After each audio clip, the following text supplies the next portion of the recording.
Start in a couple of minutes, perhaps.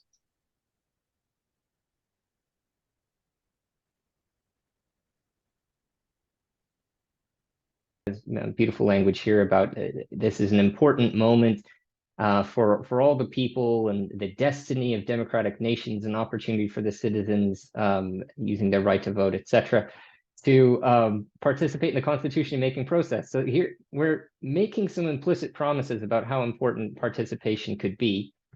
And here's just a quick image of the reverse of the card, where a bunch of demographic information is collected. The person provides their address and writes down the things that they want the Constitution to do.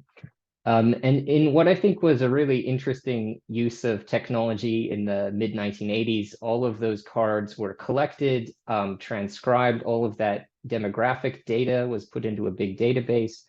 And then the text that the person had suggested was all written down, which is beautiful data for a social scientist to go back and find today.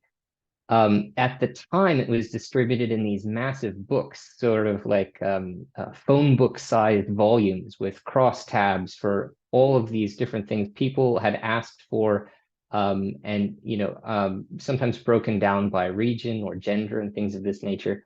So the truly interested drafter in Brazil in the 1980s could have determined how many women from rural areas wanted a particular, let's say, ecological protection provision.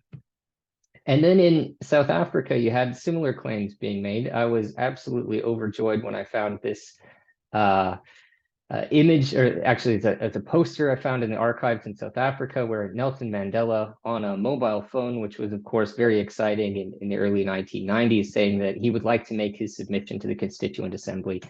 And there was other great advertising in South Africa. You've made your mark, being the election. You've had your say, as in you've written into the Constituent Assembly, or you've used your phone to leave a message. And now we're making sure it counts. And they make a promise here, right? That right now, members of the Constitutional Assembly are analyzing and discussing the nearly 2 million submissions and petitions that you, the citizens of our country, have been sending to us since the beginning of the year. This is a really concrete statement of what they're doing with the input from public participation.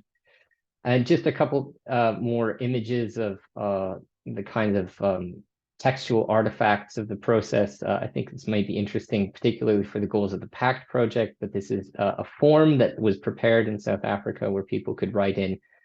And then here's a page from one of the books that would have been distributed to the drafters. On the left is the record of a phone call to that line that Nelson Mandela was advertising. On the right is a handwritten letter in Afrikaans, which is translated and typed in English on the right side of this page.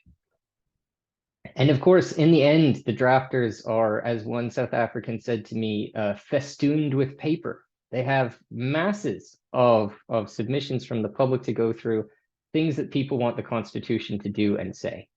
So just in total, Iceland is a bit of an outlier here. We'll set that aside for a moment, but 311 submissions in Iceland, which is just to scale these things, because of course Iceland is a very small country and Brazil is very large. 130 submissions per 100,000 voters. In Brazil, 72,000 plus submissions, which is 88 per 100,000 voters. And in South Africa, 15,000 submissions for a rate of 67 per 100,000 voters.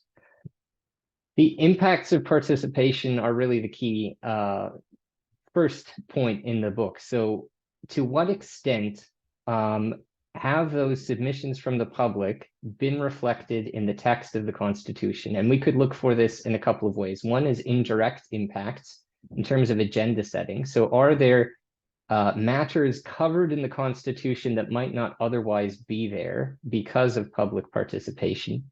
And are there direct impacts, which we could think of as discrete changes in the text that respond to these thousands of written submissions of what the Constitution could or should say?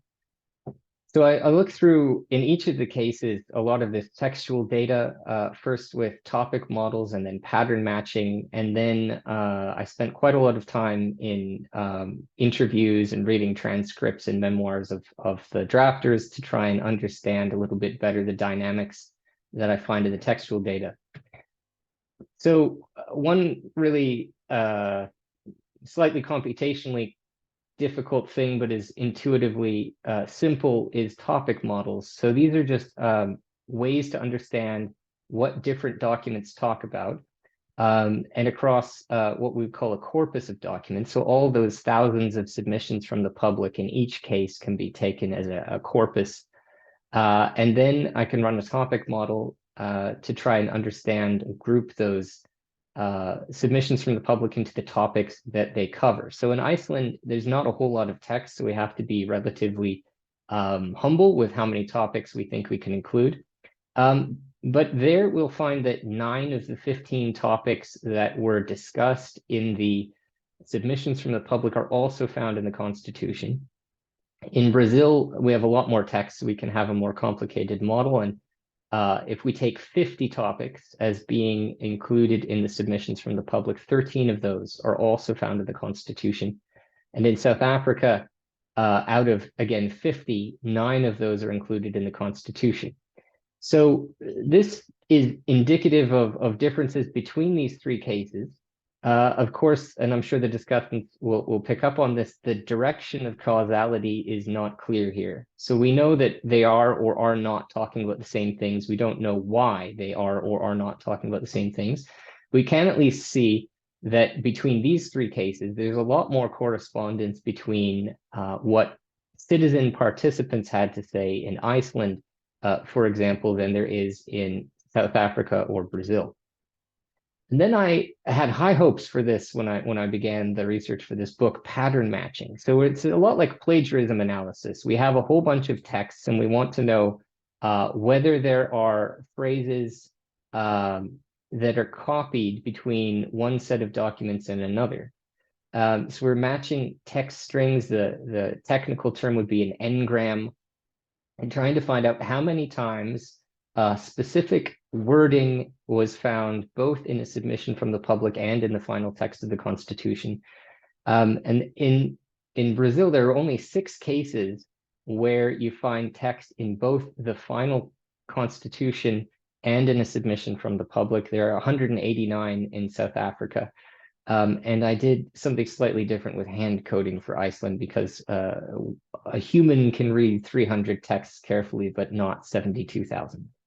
So just as an example of what this might look like, on the left, we have a selection from a letter from a concerned citizen. On the right, we have the 1993 interim constitution of South Africa. And I'll propose to you that as an author of a constitution, the text on the left could be very helpful. So the person saying, there's a problem with what you've written. It's full of ambiguity, it's superficial. And the person is actually suggesting that it be rephrased in this way. And so, we find that the text strings match on the left and on the right. That the person is essentially beginning with a quotation from the interim constitution and finishing with again, a quotation, and in the middle, they have revised the text in what might be a constructive way. And here we have, again, the submission from the member of the public on the left, and on the right is actually the final text of the South African Constitution in section 26. And so we have identified a match, right? There's something that a member of the public said that is also found in the Constitution. But the problem is, of course, that the shared text is coming from something else. They have a shared source. It's not that the Constitution was changed to match the submission from the member of the public. And I was very disappointed to find, in fact, that all the matches are spurious. So every case in which, in South Africa and in Brazil, there is a string of text in a submission from the public, and that same string of text is found in the Constitution. They're quoting from similar sources, so previous laws, previous constitutions. And so we don't find any direct impacts in that way. The only direct impact that I found, I actually identified basically through an interview where one of the drafters of the South African Constitution told me that they found a particular suggestion, I think from a CSO, about a precise wording change in one of the provisions in the chapter on rights, and they made that change, and we'll come back to that at the end. But then in Iceland, I could use a different process because we have only 311 or 323, depending on what you exclude, submissions from the public.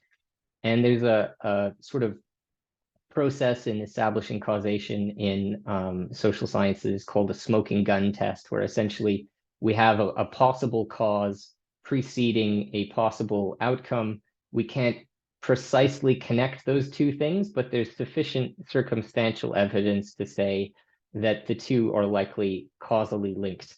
And in the case of Iceland, 29 of those submissions from the public passed that smoking gun test. And I think we can say with a reasonably high level of confidence that the drafters changed the text of the Constitution in response to the input that they received from members of the public.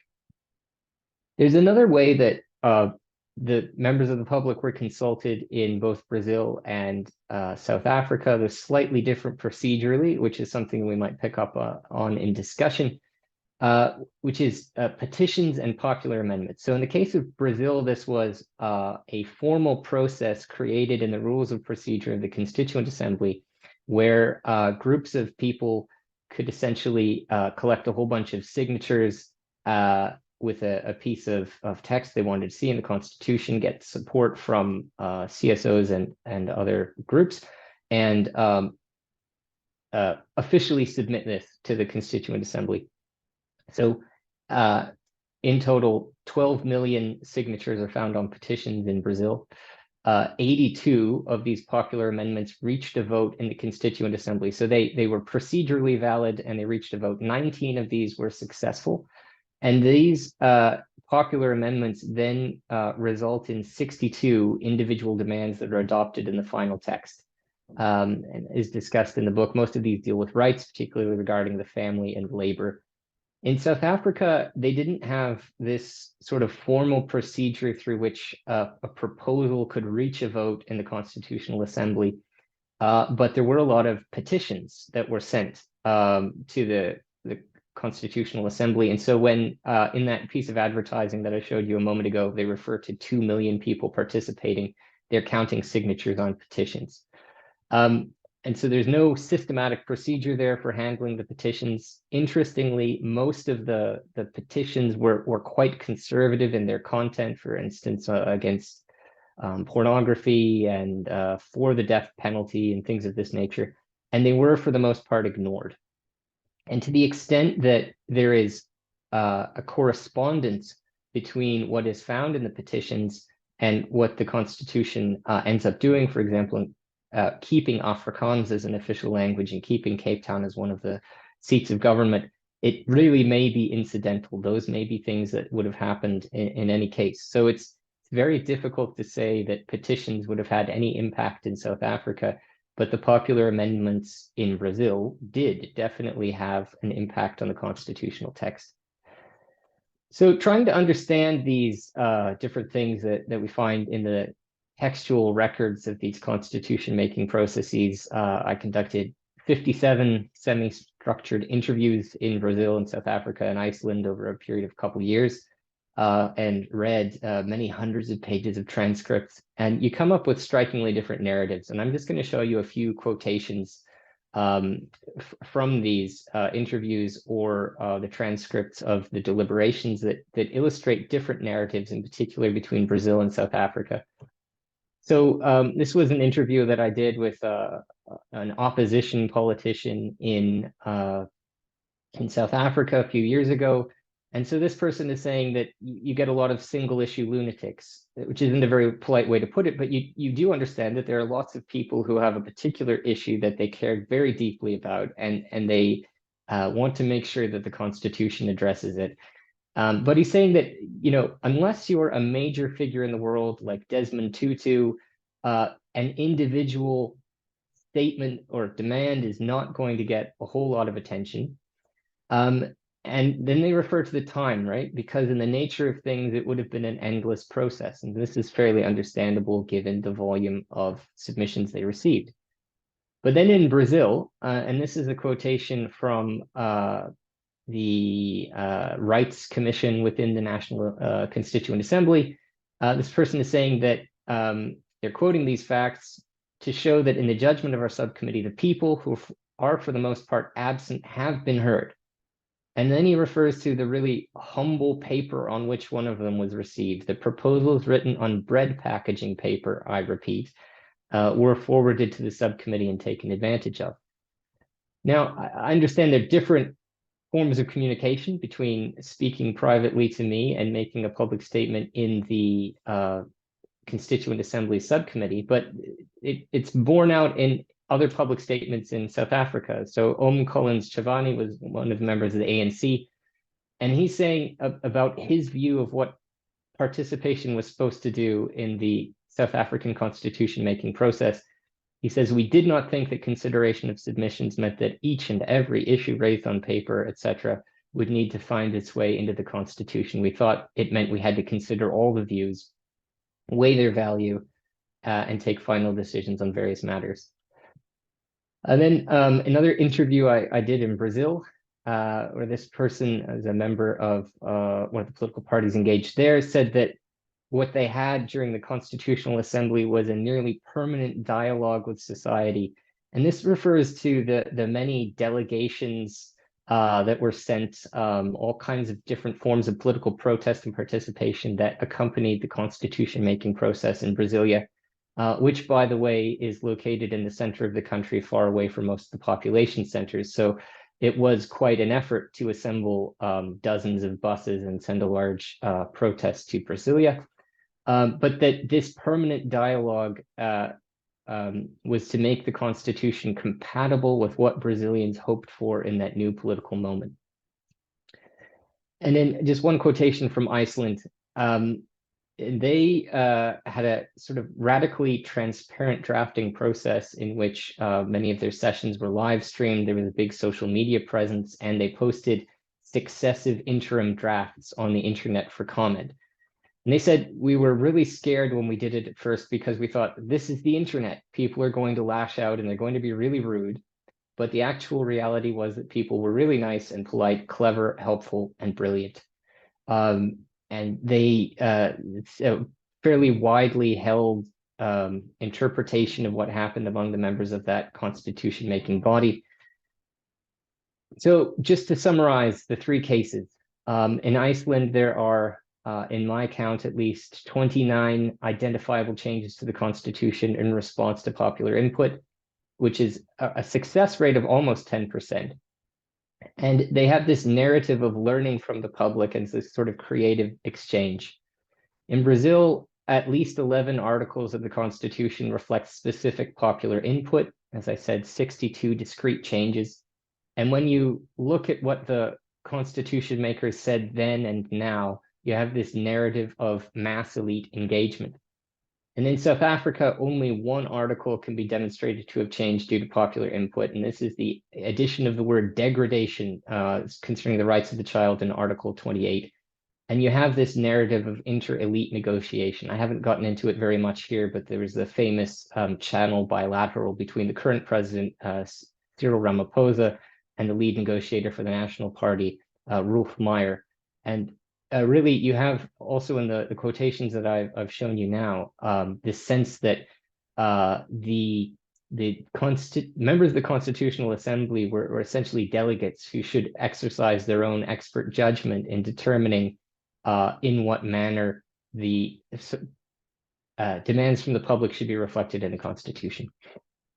And I'm really running short on time here now, but as I develop in the book, I really connect this variation in the effects of participation to the strength of political parties. Just really briefly, for me, this concept has two core attributes, which are legislative discipline and the programmatic commitments of the parties.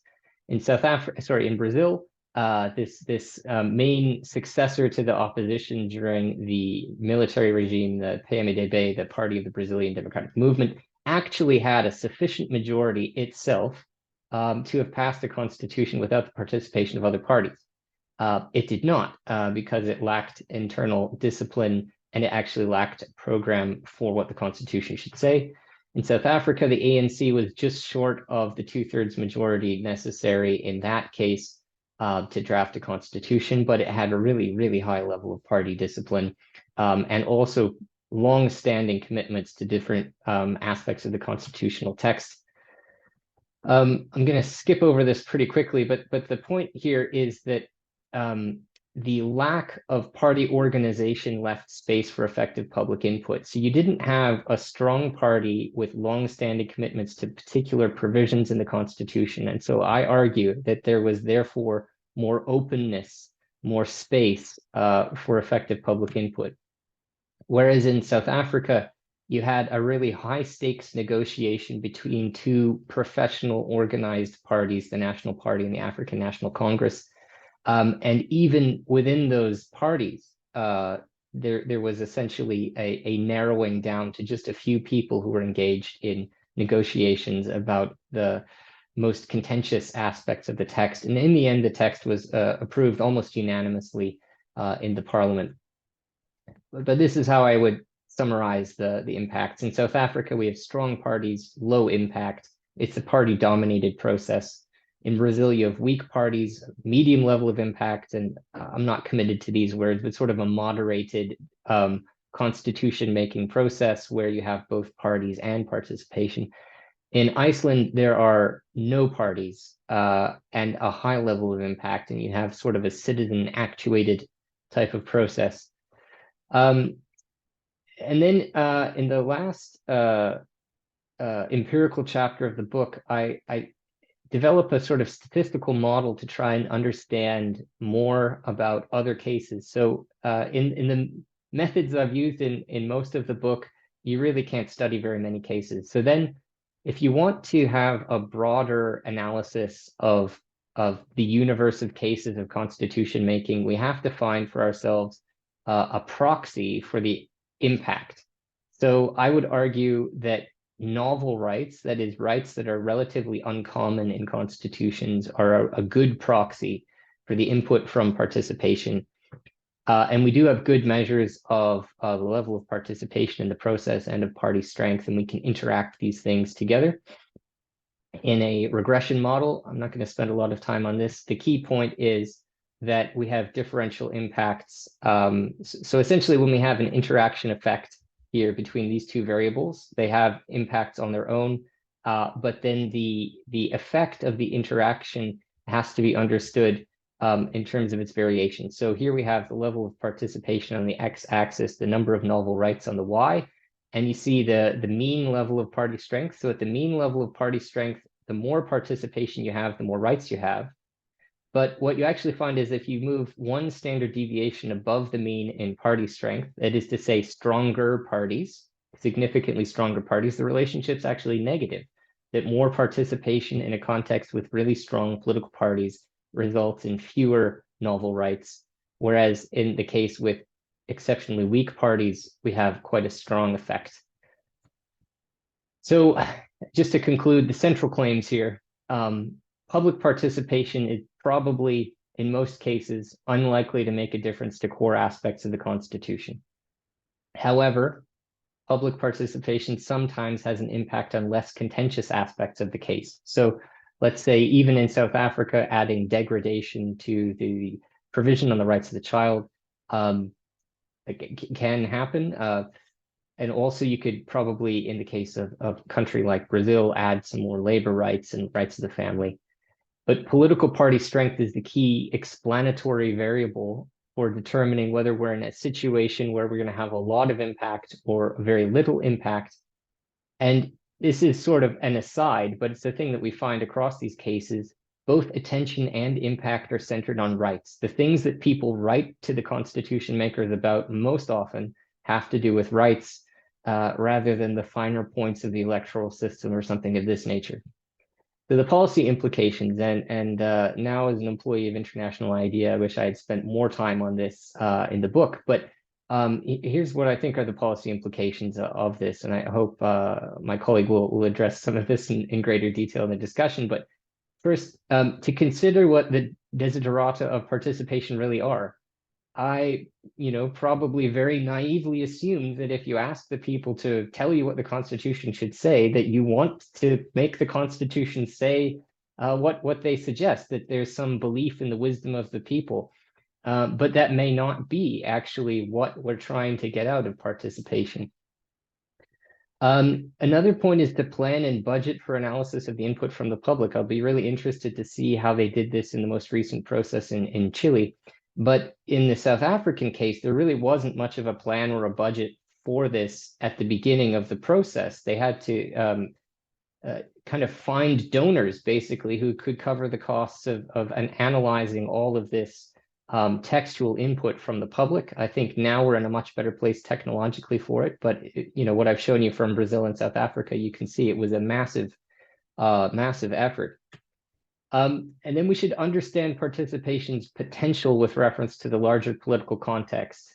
We know now that I think we should have fairly humble expectations of what participation can do in many political contexts, and to really pitch it in these terms, not overpromise. So the advertising material that I've showed you from Brazil and South Africa makes some very big promises about what participation is going to do and how seriously the drafters take it. And I think that is probably a mistake.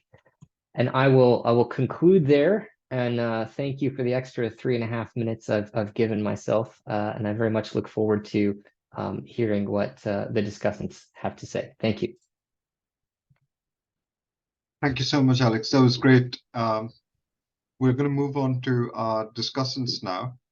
We've got with us, firstly, Silvia Suteu, who's Associate Professor at UCL, Faculty of Laws, where she teaches and researches in areas of comparative constitutional law, constitutional theory, gender and law, UK public law, and she's a recognized expert on the theory and practice of constitutional change, gender-sensitive constitution making, and participatory and deliberative constitutionalism. Her book on eternity clauses in democratic constitutionalism was published by Oxford University Press. We've also got with us Amal Sethi, who is a senior research fellow at the Faculty of Law, University of Hamburg, where he researches and teaches comparative constitutional studies.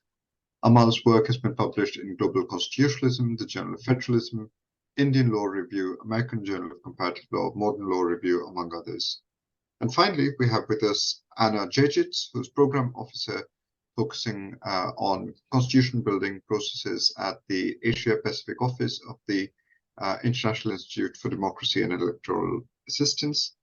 Her research focuses on comparative constitutional law, constitution making, and judicial studies, with a particular focus on the Pacific region.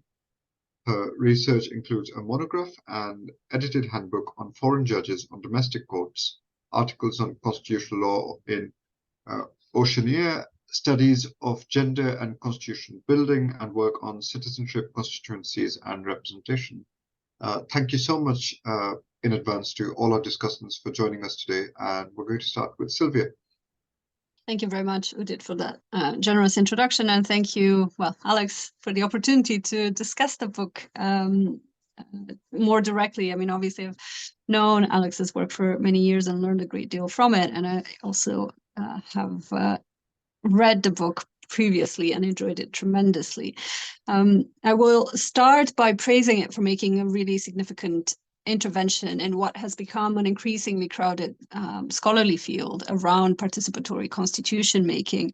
And it is, a needed intervention, I would say, because a lot of the scholarship in this area sort of works on stated, sometimes unstated assumptions, and especially assumptions about the purported impact of public participation on constitution making. So a lot of us, I count myself in that, sometimes have taken for granted some of the things, some of the benefits and promises of participation, and sometimes even, maybe have overstated some of the perils or drawbacks. So I think a study such as this, which is so methodologically rigorous, as we've heard, with every single choice made really transparently and rigorously detailed and listed, and every data point, verifiable, is quite impressive. And again, as I say, really was necessary in the field.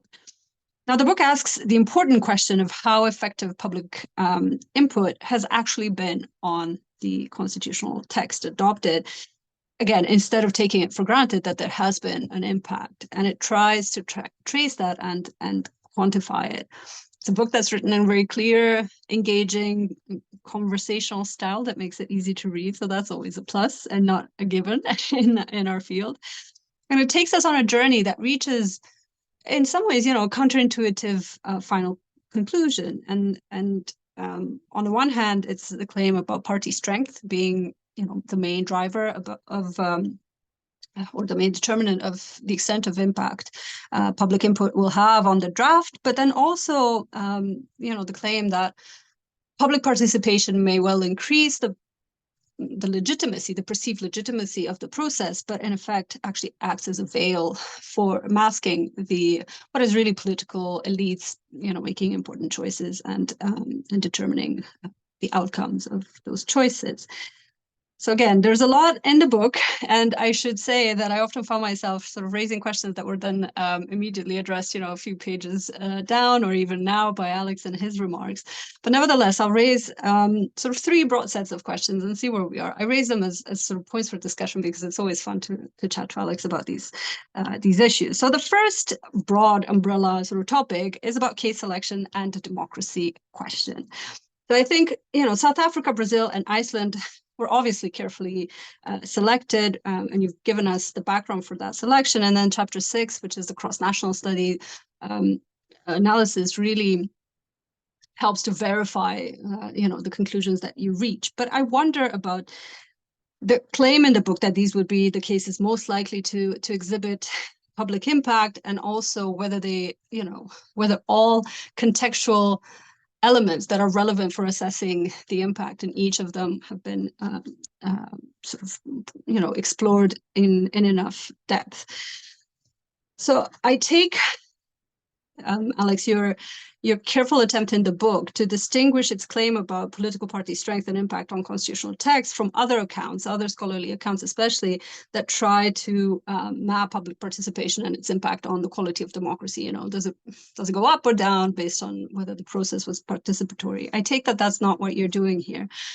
But I did find myself wondering whether comparing cases, from the late 80s and early 90s to the more recent Icelandic one, especially, really, grapples with other dynamics that would have, to my mind, been relevant for assessing the choice to go to public participation, the likely impact of that participation, and the aftermath of that participation, and also the actors involved in the processes. So when I look at the case studies, immediately I think, well, Brazil and South Africa, transitional democracies with very particular problems and challenges to transition to democracy. So the differences between the cases, for me, is not just about party strength and the level of institutionalization of the parties, but really more generally about the quality of democracy among these three cases, the nature of the democratic culture, and other aspects that would also have a bearing on even the expectations on the constitution-making process itself. And I know these sound like sort of, vague ideas, but I think they do have an impact on how public participation happened, what the public expected from the process, and therefore how likely they were to engage, and in what way, and with what demands. So going back to one of your last points there about, how the public is more likely, for instance, to focus on rights. I think there is a story to be told about, for instance, late 80s, early 90s, even the international mood in terms of the direction of travel, democracy and rights culture at its peak, really. So it's not surprising that would have been the focus even of public submissions, and perhaps also the drafters themselves. And equally, you could say that Iceland itself is a product of its time, a post-crash process that fizzled out in its own context a few years later down the line when the window of opportunity for constitutional replacement waned. So it's hard to ignore that context and take your invitation to look, for instance, at Iceland as what you say on page 30, where you say the experience of Iceland is not substantively different from earlier cases and could be seen as a more technologically enabled update on previous constitutional processes, notably Brazil in 88, Uganda 95, South Africa 96, and Kenya 2010. I mean, to me, that is something I couldn't take your word for it, because I think the differences are so stark in terms of, not just party, political party culture and institutionalization, but the nature of the democracies that we're talking about, and what each constitution making process was seeking, to to find a route out of authoritarianism, to ensure healthy democratic transition, a way out of apartheid, a way out of electoral violence in Kenya, etc. So these are all contextual aspects that I think did have an impact on the processes that you studied. And since we're talking, in the context of the PACT project, even India's case, right? If you look at it, you just trace the factors that are the main factors for your case selection. It might fit or not, but the decolonization context, that is the broader context in which it happened, really had a massive impact. Again, not just on the nature of participation in the process, but the expectations placed on the process itself. And then later, in terms of the content of the constitution. So the substantive choices of the drafters eventually, I think, were also influenced by this broader context in which they saw themselves as operating. Now, it's interesting you mentioned Chile there already. Now, obviously, your book came out before the experience of Chile, but I would be very curious to know whether you have preliminary thoughts on whether your findings are confirmed or not by the Chilean experience, and in particular, where we are right now with the rejected draft at referendum. So that's the first, and I realize I'm already sort of short on time. The first big set of questions. The second is about your definition of impact. So again, I take your choices. This is a project that is focused on text and direct submissions by the public, trying to trace their eventually finding themselves reflected in the text or not. So it makes sense in that context. And I like that you, throughout the book and in your remarks, acknowledge that it's sometimes difficult to disentangle, right? And it's difficult really to trace that causality and to establish that that a provision is there because the public made a submission or sent a letter, as opposed to either incidental or political bargaining or whatever, or would have found its way in the draft anyway. And it is very helpful, the way you try to quantify, to put a number on it, and for instance, doing it in the case of Iceland as well, to say, well, look at this process. It's been lauded as the world's first crowdsourced constitution. All of these factors that would have resulted in a high impact, and still we're dealing with around 10%. So that helps in putting things into context. But I did wonder, again, whether this is the only focus we should have, or we should actually bring back in the focus on stakes. I mean, what's at stake? So for instance, when you say, again, submissions tend to be focused on rights, and especially novel rights, as a testing ground for submissions finding their way into the draft, I thought, well, but it could also be that these are seen by the political elites as the lower stake provisions, where they can give in and be seen as being open to public submissions, recognizing, let's say, a right to environment or a healthy environment, a right to or animal rights, etc. There isn't that much to lose in a way, by just recognizing these. So I wonder if you could say something about that, whether it's really a picture as depressing as all that to say, well, public participation, even where it is at its highest likelihood to result in textual change, is more likely to be successful, if that's our definition of success, when it comes to low stake kind of substantive changes to the constitutional draft.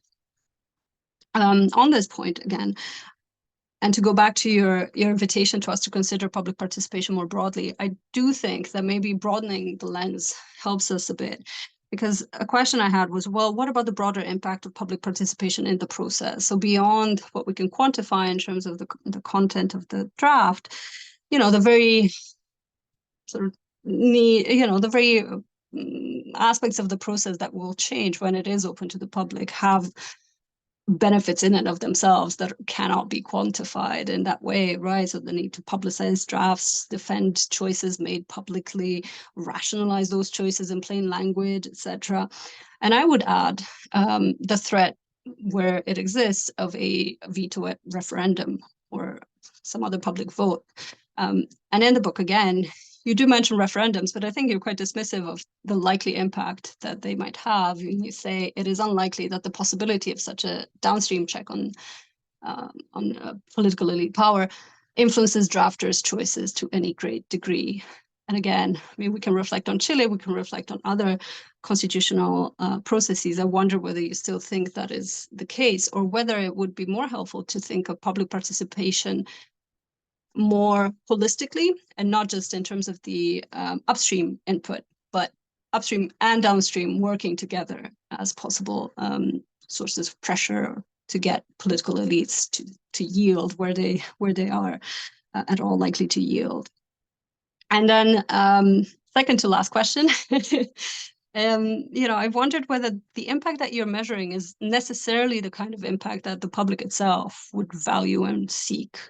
Right. When they say, well, we want to be heard or we want to see our views reflected, I wonder if that necessarily means being able to identify a provision that says, this is your submission and it made it into the draft, or whether it's about these more amorphous in a way ideas about civic engagement with the process, being listened to, agenda setting in a broader sense than having a set of submissions be recognized as such, and whether we should really decry the absence of this clear direct impact necessarily, because in a way, if the drafters did their due diligence and are good and are themselves representative of their constituents, then actually not having a high number to attach to the public input finding its way into the draft is not, from a democratic point of view, is not problematic at all.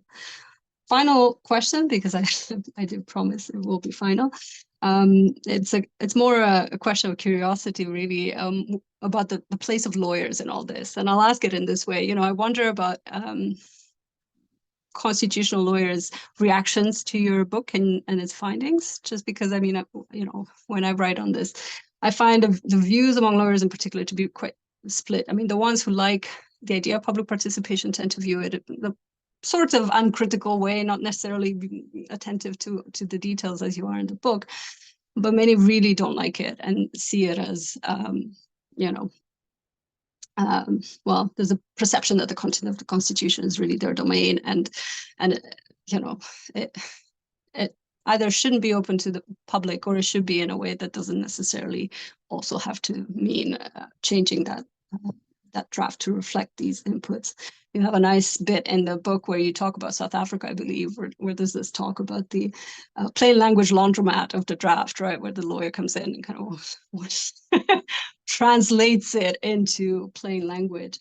There is a question there about whether this translation work, if that's what it is, also further blurs the lines between public input, final outcome, and where one gets lost, or the lawyers intervene and kind of blur the lines even more than they were, and maybe even sometimes slip into editing rather than translating.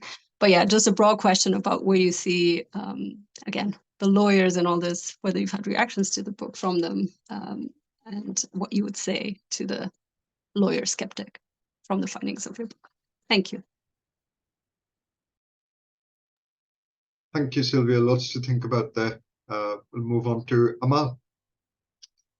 Hello, am I audible? Yeah.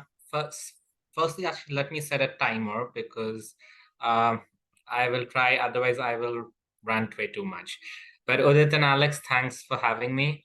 I'll start with actually perhaps a true story. Not perhaps, it's actually a true story. So someone a few weeks back asked me a question, what's good scholarship according to you? And I said, I don't think too much about like fine details, whether if it's structured this way. For me, good scholarship is something that I read and I have this, wow, this is really, really fascinating. And I did do a few examples, but Alex, your book was one of the examples I cited in that thing, that this is what I think is good scholarship. I read it, I had a wow, this is really fascinating moment. And while you do come across projects, you don't come across that many projects. So at least I do believe this is a remarkable project. I'll start by one small thing which I really appreciated about your project is the modesty that you showed in your project, acknowledging its weaknesses. At every step you do talk about its limitations, and in some ways I do think it's kind of a downside to your own claims as well, because I do think you could have been way more assertive with some of your points, and sometimes that much modesty perhaps is not that great, because based on the evidence that you have, though I do even have like perhaps a pushback on that point. I think your claim that if you don't want to kind of narrow it down to public participation doesn't make that much of a difference to text, I think it is very strong. But there was one point I'd hope to cover a lot, though Silvia's covered a lot of that about case studies, but I'll just perhaps build on to her point, and I throw this as a question to you. The one thing I've thought of when does public participation make a difference, and this is not an empirical matter, but my more intuitive thing was three factors, pretty much, in addition to a lot of what Silvia said, especially what stage is that country at, the kind of socio-economic setup, etc., global south, global north, that kind of setup. But I think one thing that to me seems that public participation, at least when it comes to input, might make a difference is how urgent is it to get a constitution ready?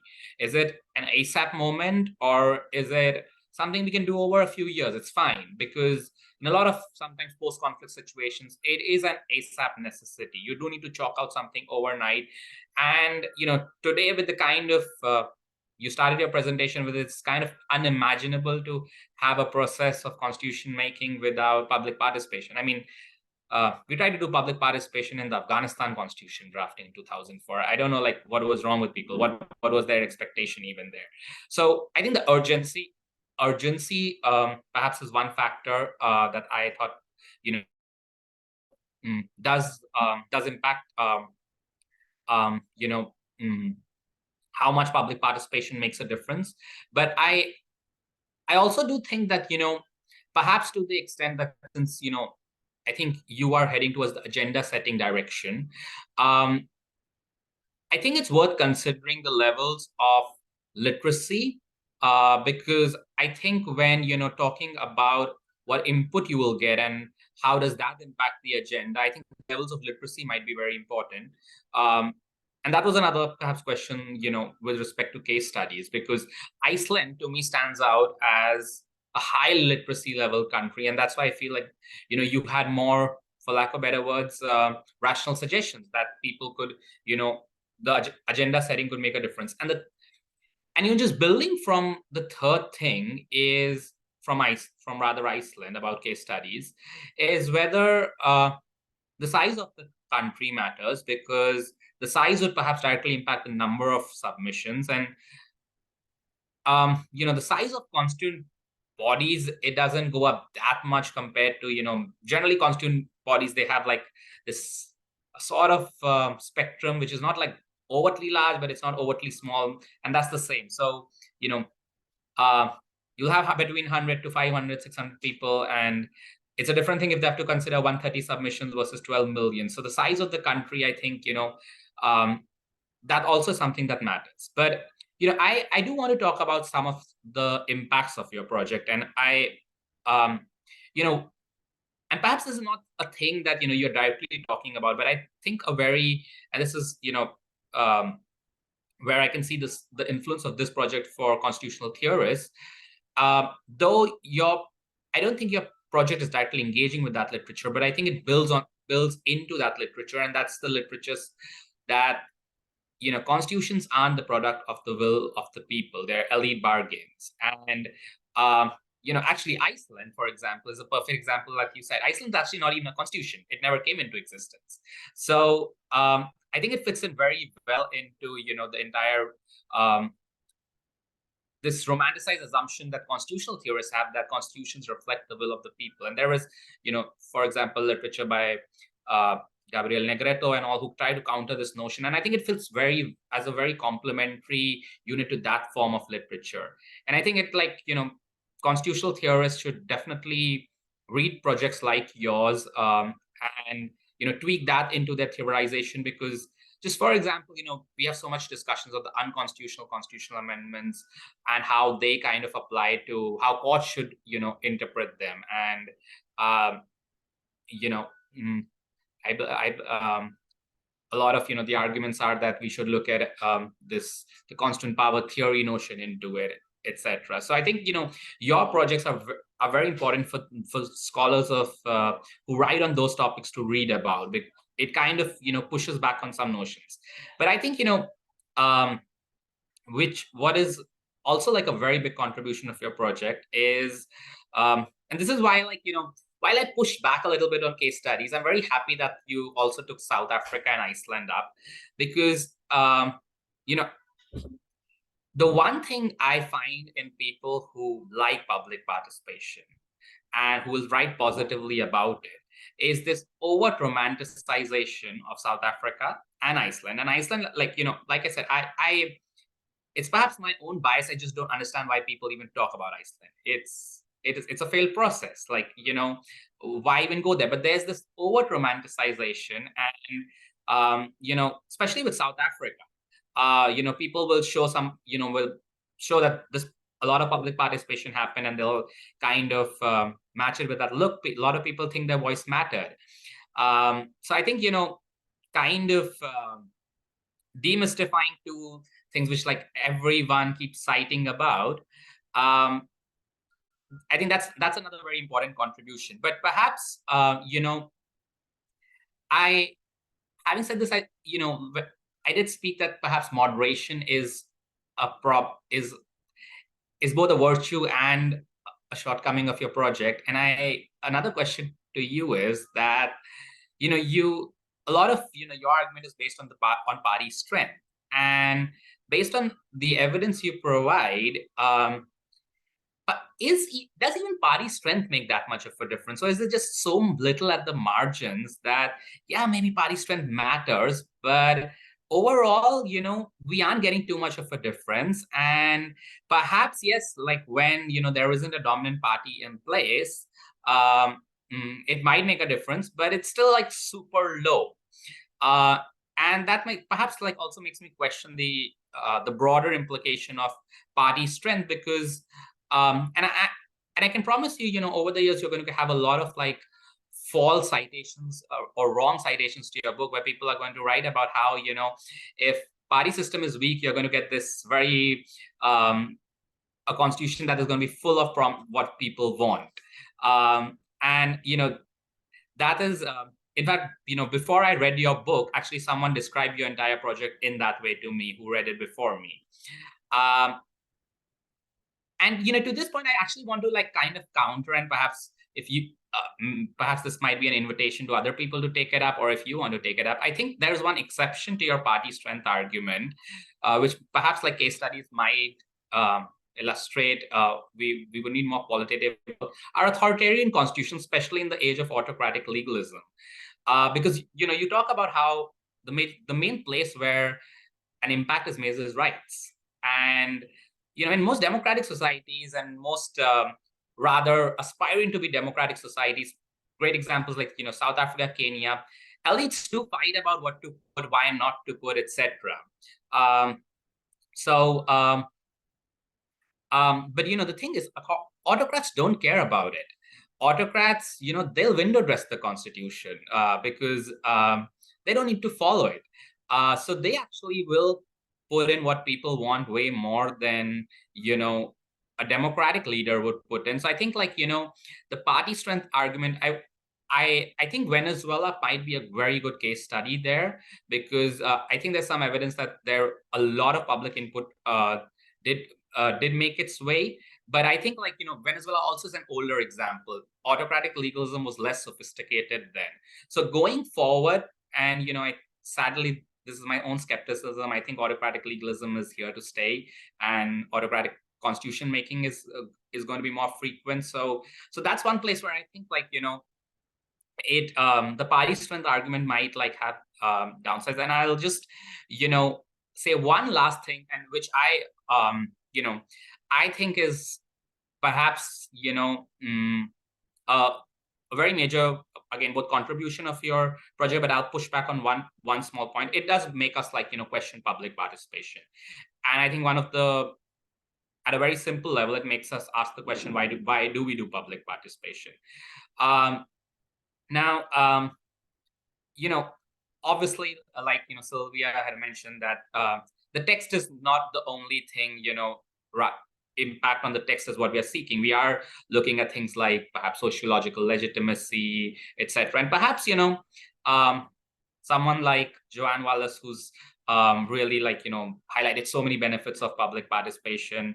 I think that might be a little, like, over exaggerated, but my pushback to you is, I think you are, a little bit more pessimistic on the benefits that can happen.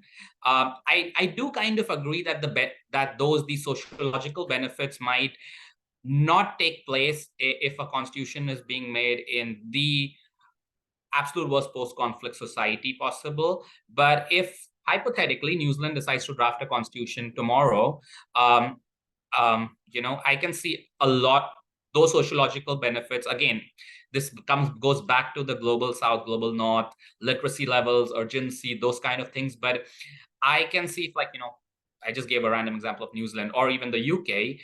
If constitutions are made in these settings, I do see, the sociological benefits being extremely strong. So with that, I'll end. But genuinely, I say this has been one of my favorite books that I've read in the last 2 years. And, congrats on this excellent project. Thanks, Amal. Over to Anna. Wonderful. Thank you so much to Alex for inviting me to join this discussion, and to you at the PACT team for organising and hosting this event. Like Alex, I am an employee of International IDEA, and my work focuses on constitution building processes in Asia and the Pacific.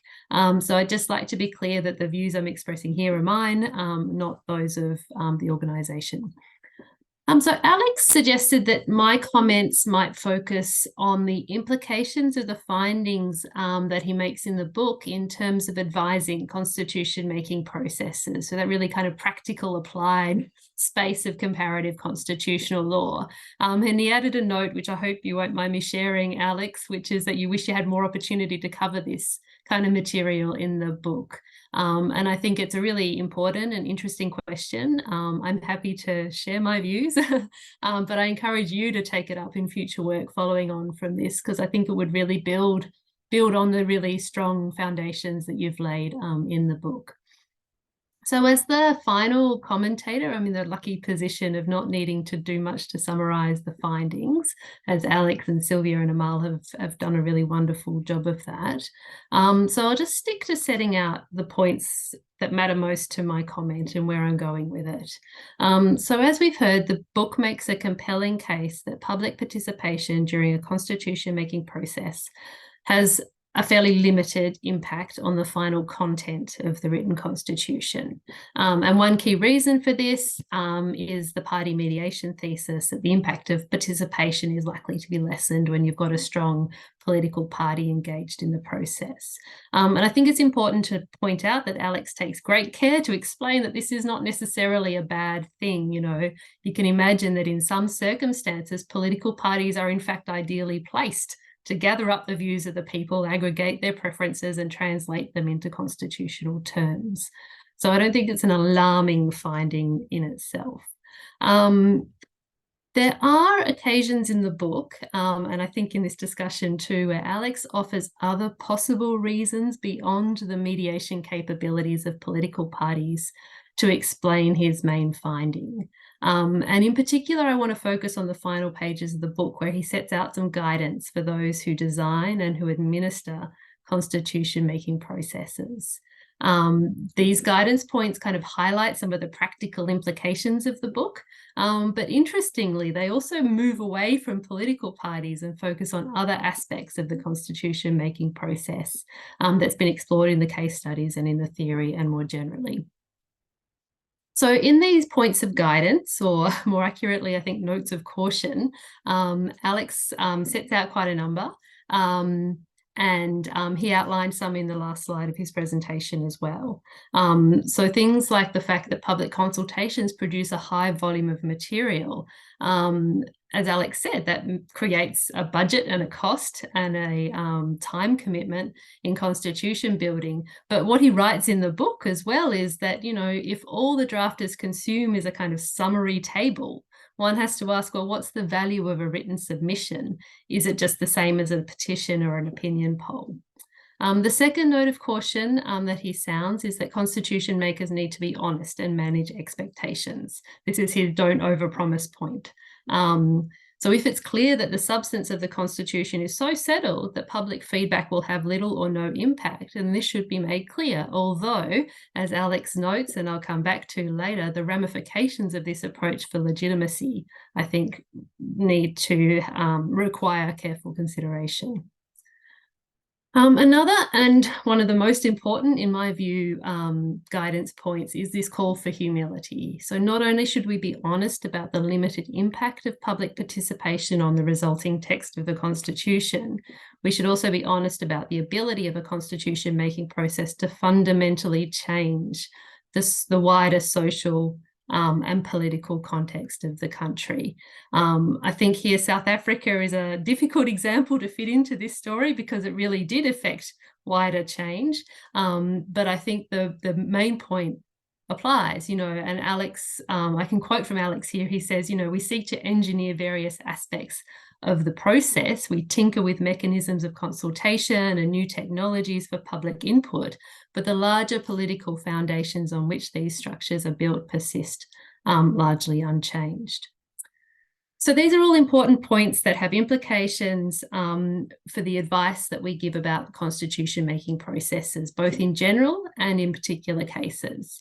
But I do think that the information and the insights in the book suggest a few more, and I thought I'd just throw them out there and float them and welcome your thoughts from you, Alex, but also the panelists as well and the audience. So one point which is implicit throughout the whole book and which Alex highlighted in his presentation is a call to be clear about what the purpose of public participation is. So if public participation doesn't work to gather ideas to generate substantive public input on the text of the Constitution, then what is it for? The book and many other scholars point to the legitimating effect of public participation as a way to generate some sense of national ownership and buy-in by the public to the final Constitution. The problem, which Alex acknowledges, is that we're then left with the uncomfortable feeling, at least it discomforts me, that if legitimacy is the value and substantive impact is limited, then we've just gone through an expensive process gathering a lot of feedback, which is really just then window dressing directed to an altogether different purpose. So this, combined with the point about humility, is a little bit depressing, I think. But to flip it and try and make it a constructive point, I think that the point is this, that constitution makers working in their particular context should think carefully about what they actually want from public participation and design the process around that. So what might a process geared at substantive input on the text actually look like? So public participation is very often framed as consultation, you know, asking the people, what do you think? What do you want to see in the Constitution? What do you think about this provision? It's a one-way form of communication where information is provided to constitution makers and then they go away and do what they want with it. It could be contrasted to deliberation, in which constitution makers and the public, or representatives of the public, work together to solve a particular constitutional issue. And so these kinds of deliberative forms of public participation look very different to consultation. The mechanisms are different, as is the degree of control of the process. Similarly, what might a public participation process geared towards legitimacy look like? And it might be that referendums, despite all of their shortcomings, fulfill that task. As Alex points out, the point kind of echoes the point about petitions and opinion polls. A referendum of all the people rather than a consultation with a self-selected few might actually meet the requirements of legitimacy better.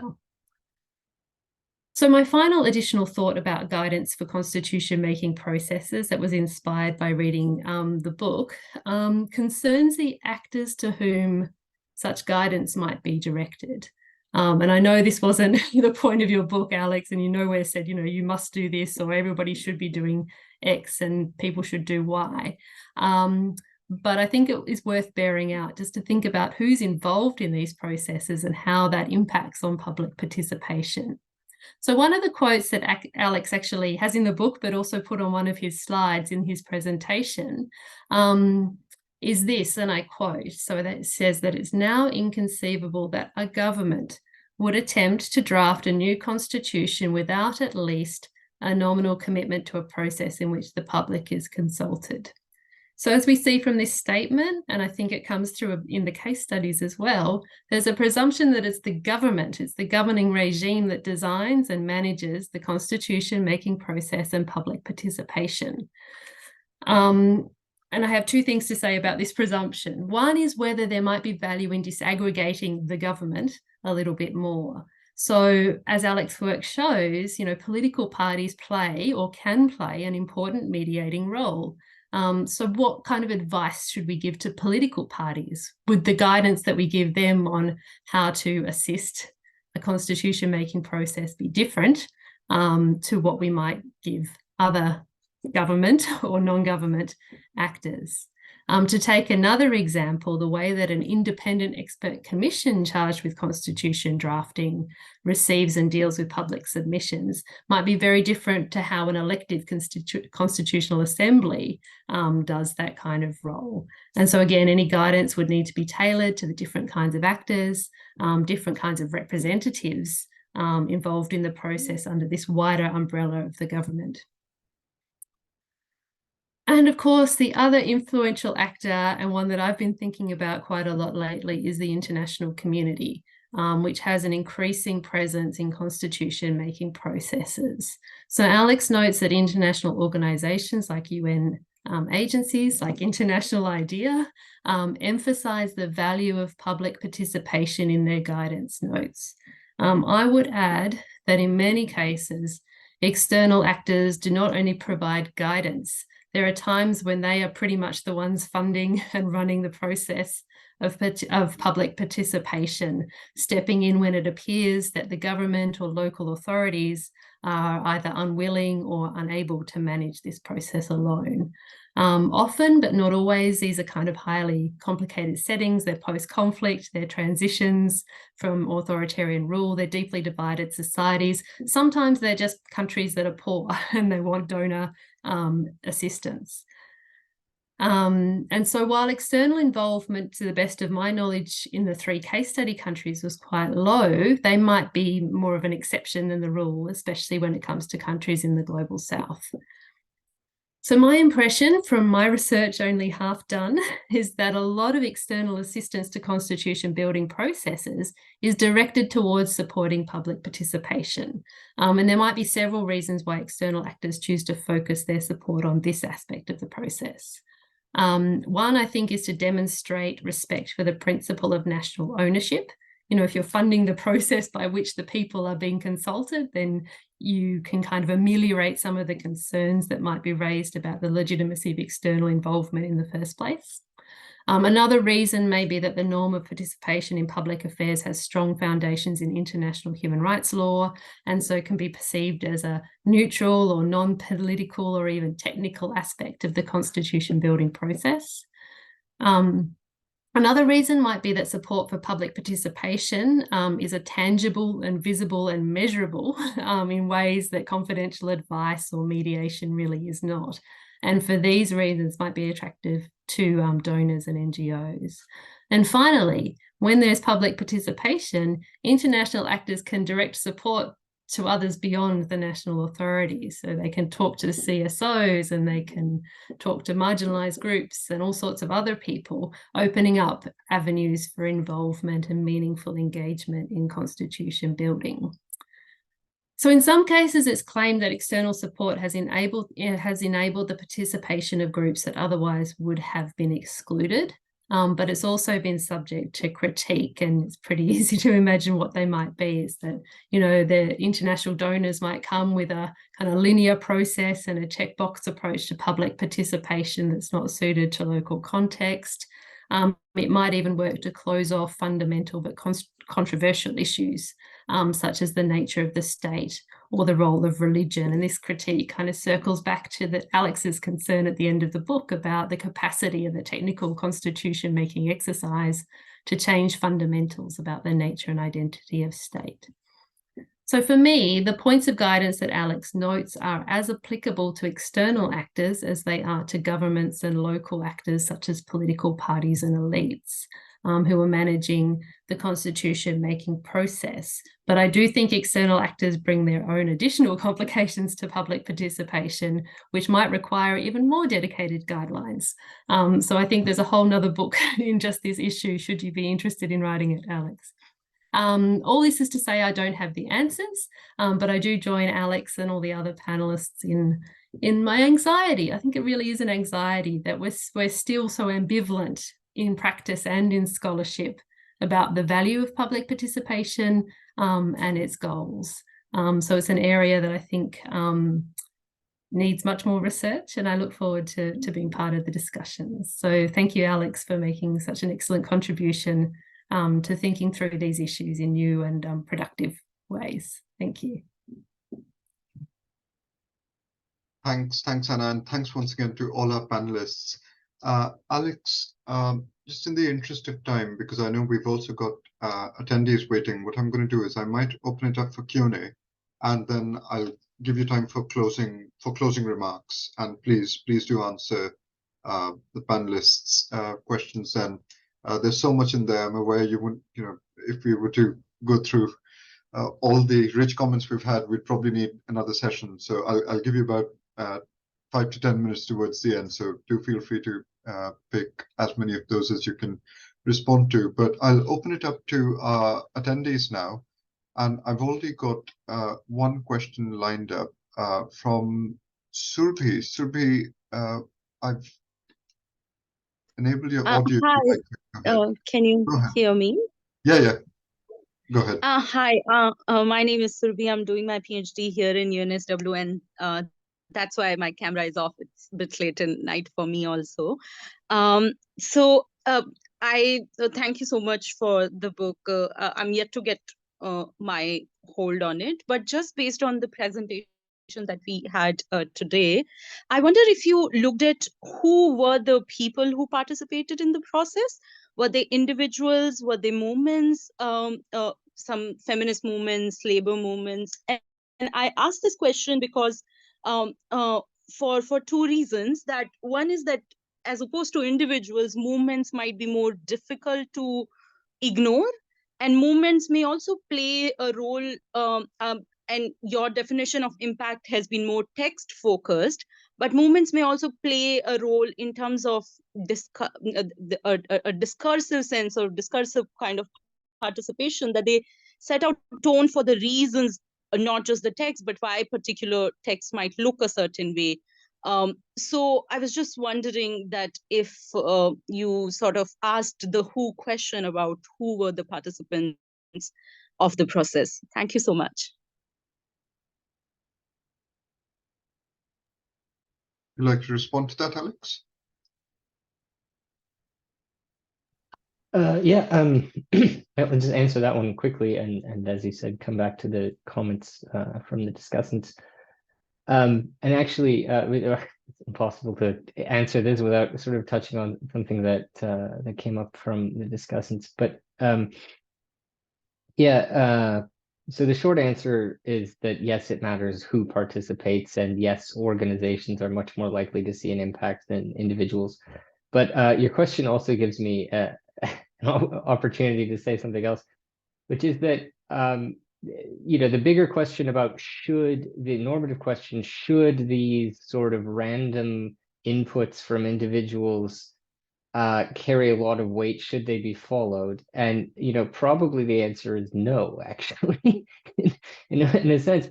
And you can tell this specifically. This relates also to Amal's question about literacy. So the people who participate generally in these three cases, and I assume in many others, are well-educated, wealthy urban males, or at least more educated, more wealthy, generally male, compared to the sort of nationally representative sample of the people. And so, yeah, I mean, if as a drafter, your full engagement with the needs of the people was only what you received in the form of letters from concerned citizens, then we'd have sort of a problem of representation. But I do think that in practice, civil society organizations are much more likely to get a hearing. I can tell you that certainly in my interviews with the South African political leaders, they did give a lot more weight to organized labor in particular, but to CSOs as contributors of text. And maybe I shouldn't say contributors of text, but people with whom one should discuss constitutional content. And then in Brazil, it's very concrete. The popular amendment process required, the collection of, I've forgotten the precise figures now, but hundreds of thousands of signatures and also endorsements from lower level governments or CSOs. And so, of course, the only way to engage in that process was to have some level of organization. And so existing civil society groups would be much better placed to do anything there than any individual. So to summarize my response, I think it matters a lot who is participating. I think generally CSOs are much more likely to be successful. And that's probably a good thing. Almost certainly it's a good thing. Thanks for the question. If any attendees have questions, you could put them in the Q&A chat. Alternatively, you could raise your hand. If you can't find where to raise your hand, you could also put a message in the chat box saying, I'd like to ask a question. I can activate your audio for you.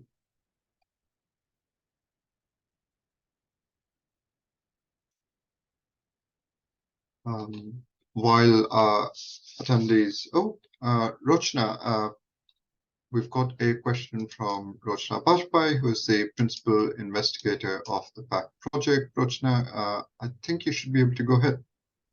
Thank you, and thank you for a really tremendous panel for the talk and excellent discussants. And I was just going to do a two-finger to Surabhi's question before handing back to Alex, because the discussants have done an excellent job and there are lots of questions there already to address. But on who participates, I mean, I'm very glad to see both from you and from the discussants a note of caution regarding participation, because we have seen also in the context of the Indian constitution making process, which was of course a different period from mid 20th century decolonization moment. There's been a renewed interest and valuable scholarship on extending, if you like, the making of the constitution beyond the assembly itself. But the further question that poses to us is who participates and what is the nature of participation, and the assumption that participation is democratic. That question I just wanted, as it were, put on the table. Because a lot of the petitions and other materials that we're looking at in that mid-20th century process, certainly there's on the one hand, a welcome recognition that there is wider participation in this process and interest in this process beyond the members of the Constituent Assembly alone, including from non-elites, including from marginalized regions, including from, say, tribal, women, and other, traditionally excluded groups from this process. But on the other hand, if we look more closely at the nature of participation itself, there's still much more research we need to do to find out if this was, say, commandeered participation by elites getting, if you like, petitions from their supporters in order to demonstrate support for their cause. If this participation was also conservative. So there's a lot of, for example, push from Orthodox Hindu opinion to say that this Constituent Assembly doesn't represent the views of the majority Hindu opinion, who do not want a secular state necessarily. We want a theocratic state. So these are some of the petitions, and their impact, the constitution makers, as it were, limited their impact to, say, non-justiciable provisions of the constitution, because there was, as it were, a liberal elite. But this is very much that was in positions of power and committed to a secular constitution. So we have novel provisions like cow protection, for example, which can show popular impact in a non-justiciable part of the constitution. And I'd be interested to hear from Alex whether he sees those as rights or not as rights, because they were, debated as that there ought to be enforceable rights. But then this liberal constitution making elite managed to restrict that the popular impact to that. But essentially, taking more cognizance of popular participation during constitution making in the Indian case is about taking much more of, say, majoritarian Orthodox Hindu opinion into account. So that's why the nature of not just who participates, but the nature of participation in terms of, what the content of these petitions, etc., needs much more careful analysis before we can, as it were, celebrate popular participation in constitution making as a democratic or democratizing, as it were, move. I'll stop there, and I do think we should hand back perhaps to Alex, because there's been a lot that's been put on the table. So to also respond to the excellent discussants' comments before we take in more questions from us ourselves. Yeah. May I abuse chair privilege? Sylvia's got a hand up as well. I've got a finger, and I'll take Sylvia next, and then we can go back to Alex. Alex, also follow up on Rochna and Surbi's question. I just want to push back on the idea of participation at play, impact at play here, right? So you're looking at impact as impact on the text, it seems. But there are other ways we could have impact, right? Just shaping the discussion itself, just being heard as someone whose argument might need to be put forward or debated in the assembly. So, for example, Rochna gives you a certain conception of participation. You might write a paper where you don't agree with what Rochna is saying about participation, but it becomes one of those questions that you address in the paper, if only to reject it. We might say Rochna has had some impact here. She's participated. Even though that's not shaped the text of your paper, it's shaped how you've finally arrived at the text, right? You've engaged with it in some way. So I just wonder if we're missing out on impact that some of these groups might have had by focusing just on the eventual kind of textual outcome. But Sylvia, you had a hand up as well. Yes, thank you, Udit. And mine was a follow-up as well. But now I'm thinking, listening to you, that impact could also be deletion, right, or silence. So that can also be something to measure, in some instances quite consequential. But my comment based on Rochna's intervention was just briefly to say, Alex, regarding your point about CSOs being more likely to be successful and having an impact recognized in the draft, based on my own work with sort of feminist activists, etc., sometimes you don't, that's not a good thing, because these civil society organizations are not necessarily representative, although they claim to be, and oftentimes they are monopolizing a space and claiming to be the voice of X group or X marginalized community in a way that actually is very difficult to combat. And sometimes it's the individual voices that would perhaps give you a better sense of the variety of views and of actual democratic representation and participation than even a very well organized CSO.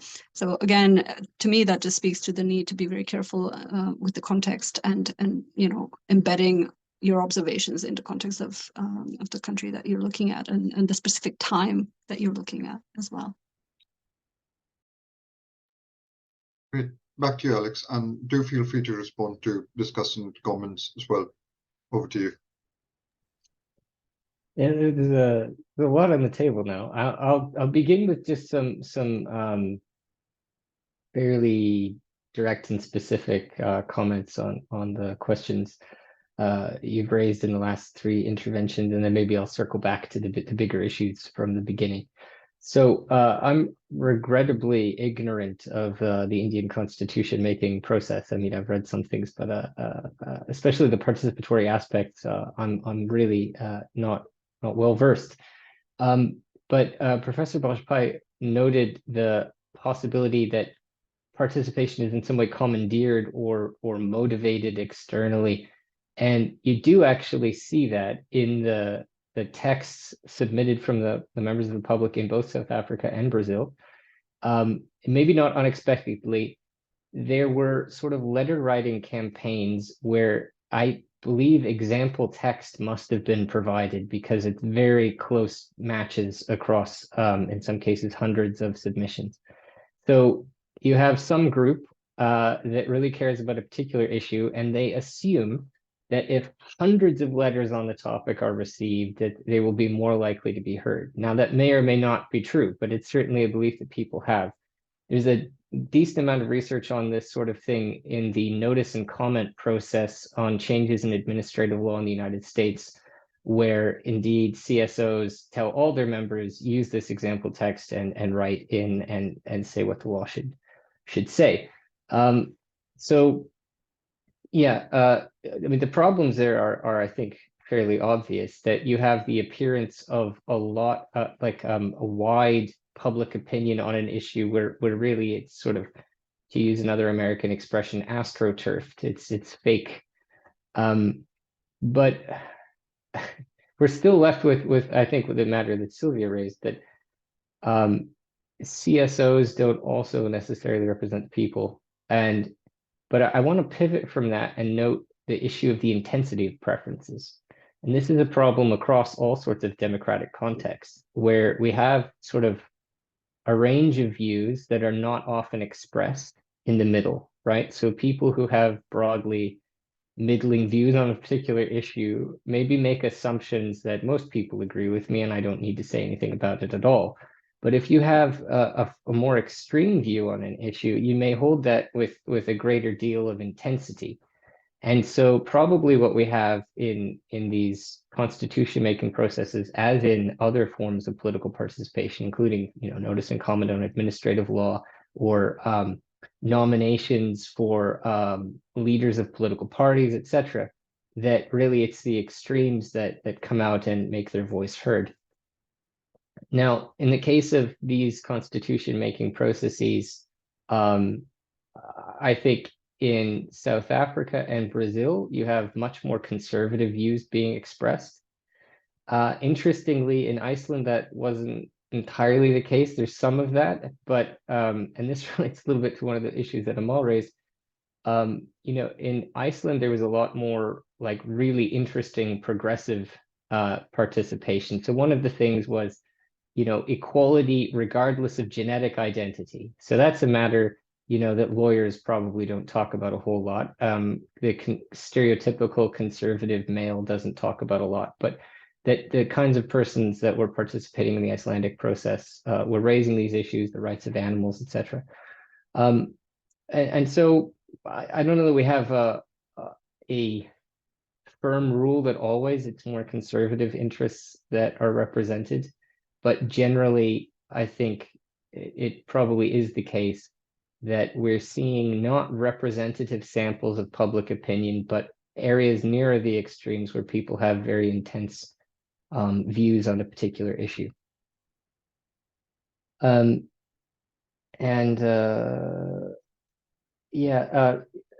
you mentioned, like, does it matter if we just shape the discussion? I think it could. And were I writing this book again or another one, I think that'd be an interesting way to do it, because we have, in many cases of constitution making, the full text of the public deliberations in the subcommittees and the plenary, etc. And we could, at that point, say, well, when does this issue first get raised in the discussions in the subcommittee on rights or something? And can we connect that to something that came in the form of a letter, a protest, or any form of participation? And yeah, I agree with you in general, that should count as impact, that the issue was raised, and maybe the text doesn't finally reflect it, but that does certainly count as impact. I think for any CSO reporting to their members about the effectiveness of the organization, just being mentioned in the plenary would be a huge win. And I think that's legitimate. So I think there's a lot of work that we could do on that, and luckily it should be more straightforward than impact on the text. So I think that's worth doing. Silvia had a related question about deletion of text. I mean, I have looked for that slightly across the various drafts in the processes, but I don't think that there are. It seems to me that the constitutional text tends to grow in most cases rather than shrink. So certain things might be deleted, and those deletions might indeed be very important, but generally we're adding text. It's not entirely true in the case of Brazil, where there was a big rationalization of the draft at a certain point. But anyway, it's not a thing that I dealt with very directly or very well in the research for this book. Turning back to the bigger themes raised in the beginning, both Silvia and Amal rightly pointed out some problems with case selection. And I almost would have been happy to finish the book with just South Africa and Brazil, and then I would have a stronger position from which to defend myself in terms of case selection. But Iceland does interesting things for us because it's a case with no parties. And, if you could pick a few other cases that maybe don't have parties. I think Uganda is a pretty interesting case here. Like, is the resistance movement a party? Does it function as a party? But really, my sense of Uganda is that the process took place within the structures of the resistance movement, and so participation is more complicated. But there, at least, we would have had a case where we have a country in sort of a similar context in many other ways. But you both asked about other dynamics that matter. And I think that one defense of my sort of case selection is that the means of participation were quite similar, and the rates of participation are not radically different. And so whatever other things matter in the broader political context, and I'm not saying that they don't, oddly enough, we end up with pretty similar forms of political participation around the constitution-making process. And I think this is actually slightly surprising, because when I spoke to the South Africans, they were largely unaware of what had transpired in Brazil 5 years before. And it is generally a thing, right, that almost no one on this planet has participated in a drafting process more than once, right? Very few people ever get to, be members of a constitutional assembly, and very, very few people, apart from perhaps some in Chile, do it more than once.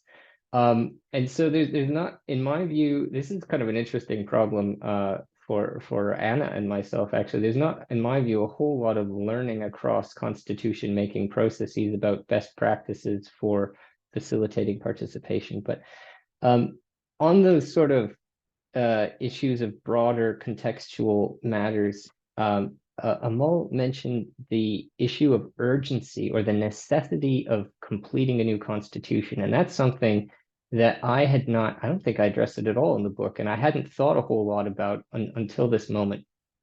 And they do vary across the three cases. So you're quite right. In Iceland, we don't end up with a new constitution. The constitution that was drafted was passed in a referendum, but never approved by the parliament. So it's essentially an interesting thing for scholars to look at, but has no legal effect. In Brazil, they could have continued under this sort of authoritarian constitution. I mean, that's essentially what happened in Chile when they had their transition. So I think that they didn't have massive urgency. So the two cases are slightly similar that way.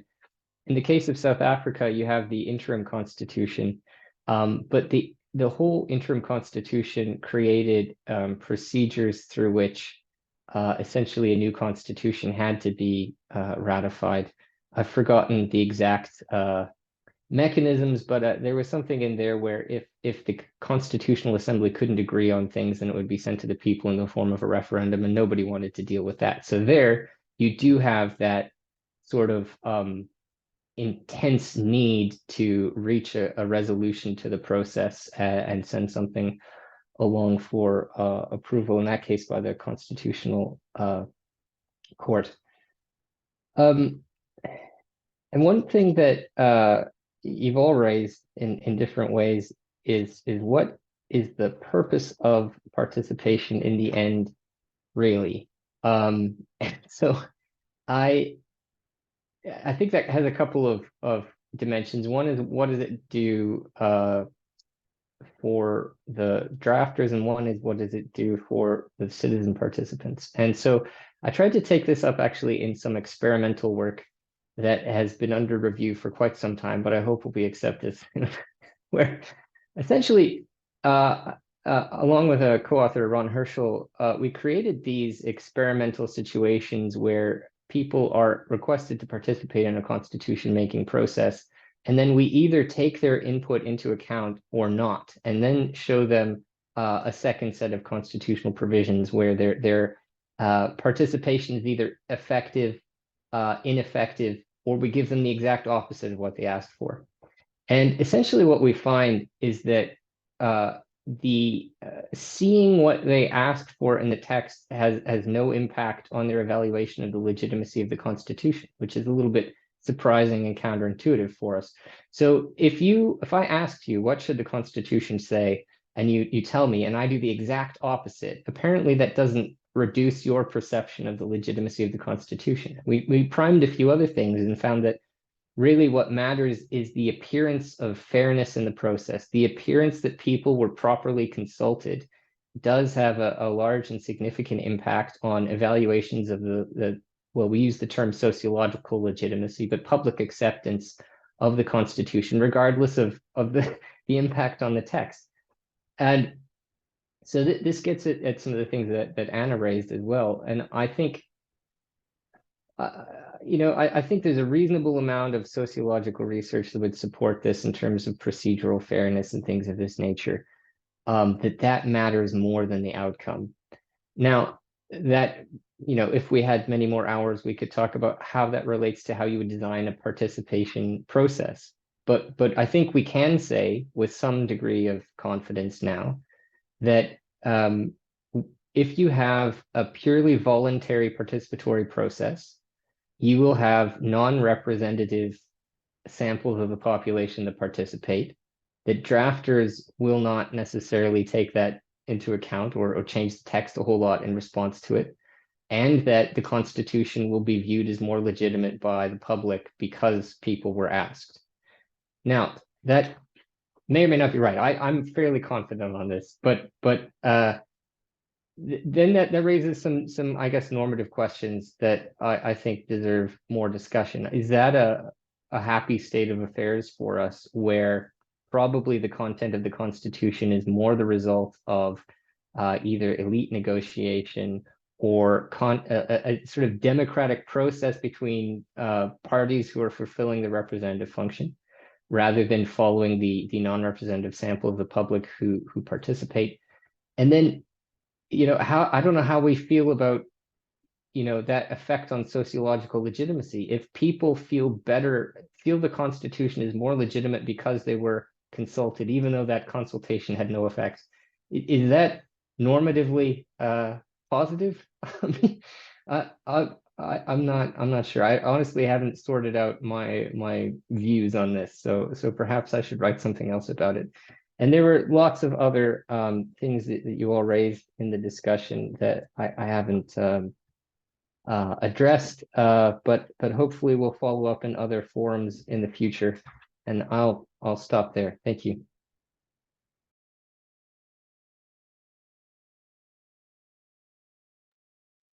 Perfect. Seeing as I don't have any further hands up, I think all that's left to do now is, oh, I see a hand up. That's Rochna.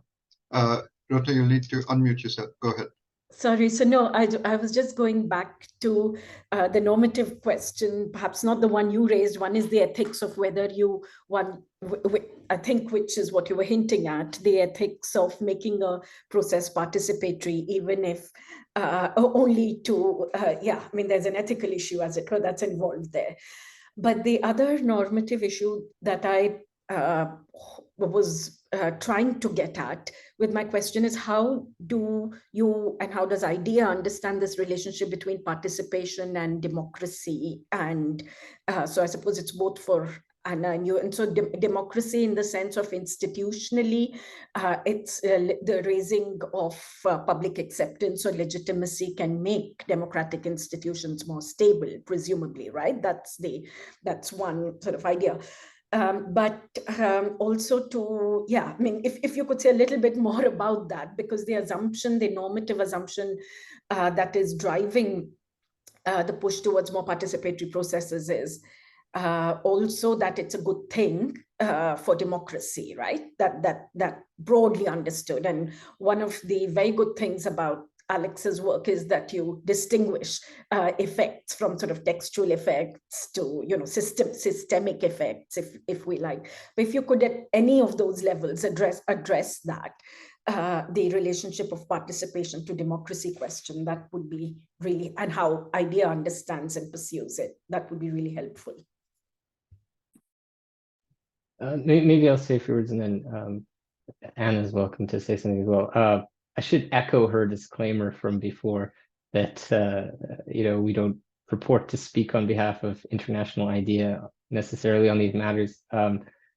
In my case, I did this research before I worked for International IDEA. But, I think with that said, we can address the substance very directly. And I think one positive thing is these sort of repertoires of political engagement are really important. So maybe let's say two positives from participation, even if it's ineffective, is that we're forming the habits of protest, of engagement through writing, of making in-person representations to the legislature, and that these sort of habits, both for the citizen participant and for the sort of legislator receiving them, can be quite beneficial in the many years to follow. And secondly, that generally having a legitimate constitution is a good thing. And I don't know, as you said in the book, I'm slightly skeptical about how much we should hope for from a constitution, but I think that there's a certain level of baseline stability where if you have everyone or most people essentially agreeing that, yes, the Constitution that establishes the institutions of government is legitimate and that we all basically agree to it, that's probably a healthy thing in most contexts. We're making some assumptions, I guess, about whether or not those institutions are going to function well as originally designed. But I think a baseline level of stability and agreement that the rules of the game as provided in the Constitution are legitimate and should be followed is a broadly positive thing.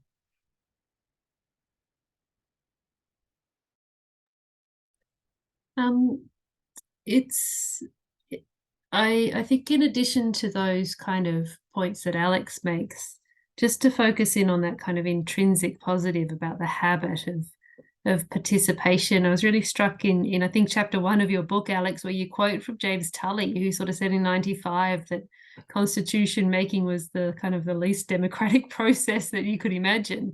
And things have changed a lot since 1995. But I think it was striking that, you know, constitutions used to be written behind closed doors and with a very limited public engagement in the process. So I think it's this engagement in this, but also in constitution making and distinguishing it from ordinary politics as well. And I think that's where this higher level of participation comes into play. Of course, governments consult on all sorts of things, but I think when you're making your fundamental rule that then sets the groundwork for every other rule that follows, there's an expectation that the public should be more involved, just for democratic reasons intrinsically. That it is part of governing yourself to be involved in making the constitution a little more directly than just through your representatives or just through a ballot box kind of arrangement. So I think that's partly where the connection between the participation and democracy lies in the constitution building context. So just a quick follow-up. Did you, Alex, in your experiments track the citizens' activities after participation in constitution making to see if they were participating in other things in local government, or to track this impact on individual agency subjectivity? Because we, in fact, also are very interested in this. So, or are you happy to leave it to an sort of impressionistic and very plausible case that this inculcates, if you like, both habits of participation and a consciousness of the citizen as having agency, as it were, in this process?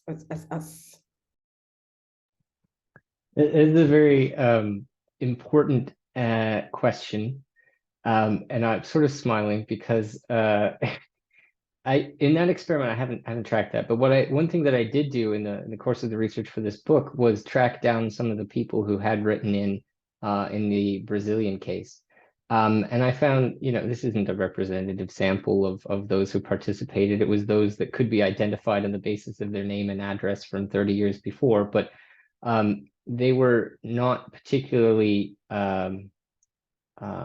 positive about the political situation in Brazil. I think compared to most of the public, they would be more distrustful.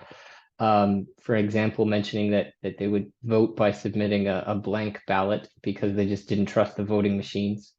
And this aligns with Deborah Moller's work on Uganda, which found that people who participated in the process were generally more skeptical about politicians. And, you know, some skepticism may be warranted, but this doesn't really address your question in particular. Do they continue to participate or participate at a higher rate than those who didn't? And I don't have any evidence on this. It's not something that I've researched. I think that it's something that we could try to do, particularly in the Chilean case, now that it's so recent and we have just so much data on participation, because it is interesting whether or not those who participate sort of were already much more engaged in politics and continue to be more engaged, or whether that was really a pivotal moment in their experience of politics. And I'm hopefully arguing for the latter, but I indeed do not have the evidence to support that hopeful assertion, but we should follow up.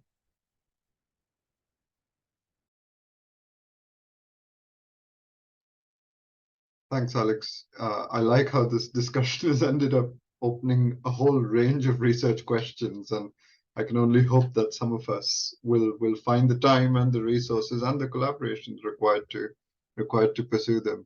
But all that remains for us to do is now to thank Alex for an excellent event, and to all our discussants for their really valuable comments.